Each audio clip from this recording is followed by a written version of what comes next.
С понятием правоотношения связано понятие юридический факт.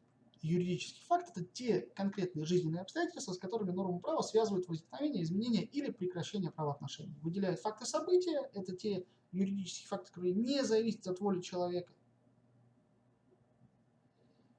И факты действия – те, которые зависят от воли человека. Преступления, покупки, аварии – это факты действия. Или, например, заключение брака или развод – это факты действия. То есть происходит нечто, что порождает, да, ну, например, люди заключают брак. У них возникают определенные правоотношения, то есть возникают взаимные права и обязанности. Люди расторгают брак. Опять же, прекращение правоотношений, которое, в свою очередь, тоже может породить какие-то иные правоотношения, ну, например, алиментные обязательства одного из супругов, да, могут появиться в результате